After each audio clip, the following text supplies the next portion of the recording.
Stunning on that Bonnie. Yeah. 425 win. Shout to Soch. Giddy giddy beast.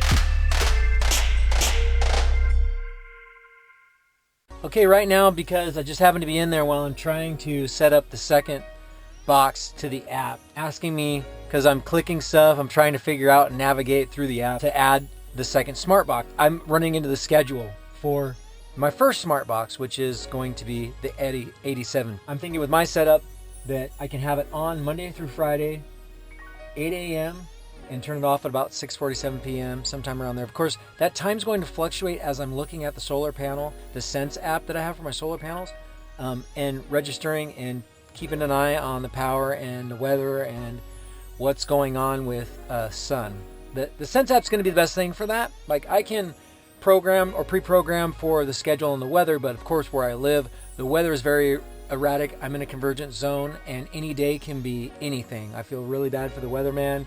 Everybody cut the weatherman some slack, because I mean, it can like snow, rain, hail, sunshine, all on the same day out. I don't have the instructions in front of me right now, but I'm assuming, right? You should never assume, but I believe that at this point I've clicked all these buttons, and I haven't, when I go to settings or whatever, it's not asking me to add another device. I see here's the setup instructions, which is great.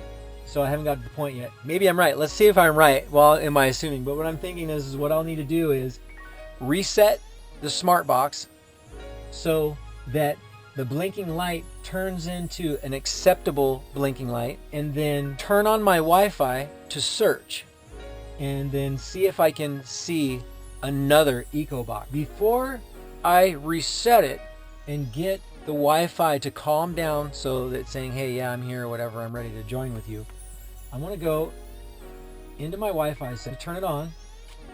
Now, I don't know if I'm going to see the original eco on already, so I'm going to look. Okay, I see eco 780B6. Okay, I'll just go with the last three.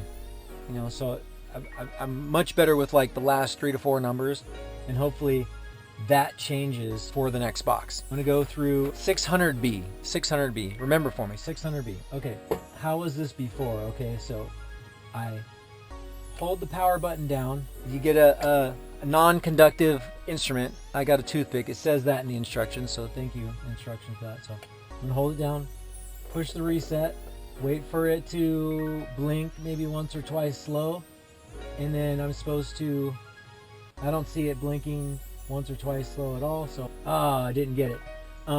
It did do it briefly, but if I remember correctly that I saw online, it was hold the power down, hit the reset until it blinks like once or twice or something, and then I'm supposed to let go of the reset and still continue to hold the power until the light calms down. So now the battle begins, because it wasn't easy for me the first time, and I might have to, I don't know, do the same thing like I did before. Turn the router off, reboot the router.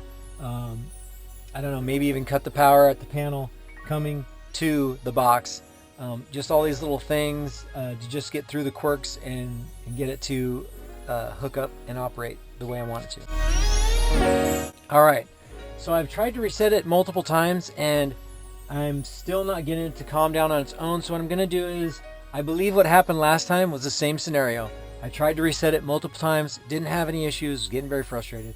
I went and turned off the power coming to it to continue on with my day and try and come up with another solution, or I was going to contact the company or whatever I was going to do.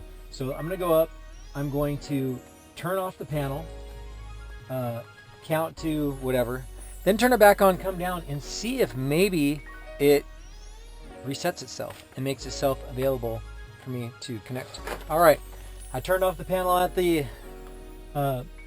main and turned it back on after a little while, and it's still blinking like nobody's business. So I'm just going to continue to try and reset it and see if, I don't know, it works itself out. Okay guys, after many minutes of trying to get the blinking to calm down on this thing. It finally worked out. Okay, so the scenario that it says online that I found through a forum was you hold the power button, push in the reset with your non-conductive item, I'm using toothpick, and you hold them both in until light blinks one time and you let it go.